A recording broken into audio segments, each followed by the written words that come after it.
I never imagined I'd hear a knock on my office door that evening, especially not from them.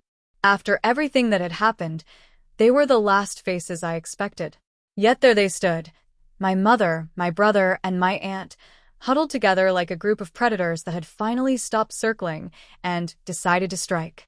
Their stares were loaded with blame, entitlement, and a greedy expectation they believed was their birthright. In that moment, a single thought flickered through me. This is where it finally breaks. My mother was the first to speak. "So now you think you're above us because you've got money?" I leaned back in my chair, calm, even a little amused. If they only knew how late they were, the damage was already done. My payback had been set in motion long before this, back when they still pretended affection. I once believed family meant loyalty. I believed that long before wealth entered the picture. I used to be the quiet one, the forgettable one, the person no one expected anything remarkable from. They weren't openly cruel back then, just uninterested. The spotlight always belonged to my brother, charming, reckless, adored. I built my business alone. No support, no encouragement, not even a simple, "How are you holding up?" Just endless nights, awful coffee, and a quiet determination that grows the way pressure builds before a blast. And the day money arrived, so did they. At first, they played their parts convincingly. Suddenly, I was the star of the family. Suddenly, I was welcome at dinners, events, celebrations. But fake warmth has a scent. It's sweet at first, then it spoils. Their betrayal didn't crash down all at once. It crept in pieces. A cousin needing a quick loan. An uncle asking for temporary help. My brother pushing schemes disguised as family investments. My mother repeating, "You can do more. You should. You owe us."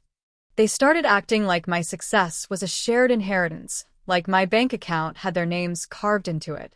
The illusion shattered the night I overheard a conversation I wasn't meant to hear. My brother, drunk and laughing. "He thinks he's clever. He won't say no. He's too scared to upset Mom." And my mother's response, "If he won't hand it over himself, we'll get it another way." I froze in the hallway, listening. And instead of anger, a cold, surgical clarity washed over me. Not rage, calculation. They mistook me for someone soft. Someone they could bleed dry. They forgot I built everything by anticipating threats before they even formed. So, I began planning. Quietly. Methodically. Step 1: distance. I reduced their access inch by inch. No more unannounced visits. No more emotional manipulation disguised as conversations. Step 2: restructure everything. Shifted assets. Moved accounts. Sealed anything tied to my name with airtight legality. Step 3: cut every financial tie. No forgiven loans. No casual favors. Every bit of money they'd taken was recorded, certified, and turned into official debts. Step 4: prepare for the blow-up. Because the moment I said the forbidden word, no, they'd bare their fangs. And they did. The confrontation was exactly the climax I had anticipated. My mother slammed her palm onto my desk. "You're selfish.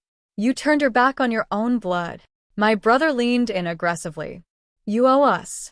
We believed in you." I laughed quietly. That rattled them more than any shouting could. "You believed in my bank account, not in me." They tried guilt, tried yelling, tried twisting every emotional knife they could find. I simply opened a drawer and placed 3 envelopes on the table, one for each of them. Inside, complete reports of every rupee they'd taken. Every gift legally classified as a loan. Every overdue payment. Signed, filed, and ready to be pursued in court. My brother blanched. "So you're threatening us?" "No," I said, folding my hands. "I'm freeing myself." My mother's last tactic was tears. But crying doesn't work on someone who has already dragged themselves out of the emotional pit. "You can undo this," she whispered. "We're family." I looked at her and felt nothing. No resentment, no love, no sadness. "Family doesn't drain you," I said. "Family doesn't plot to take what you've built. Family doesn't use you until you're empty." I stood. "From this moment on, you have no access to me. No access to my business. No access to my life. My brother grabbed my arm. You can't just cut us out. I stared at his hand until he released me. I already have. The aftermath came in waves, first chaos, then quiet. They tried threats. They tried turning relatives against me. They even tried spreading lies. Nothing worked. I had documentation, legal safeguards, and most importantly, peace. A peace they never thought I'd choose over them. And when the dust eventually settled, I finally understood something. They never wanted me. They wanted the version of me they could drain. Letting them go wasn't cruelty. It was survival. And now, standing in the stillness that followed, I felt something I hadn't felt in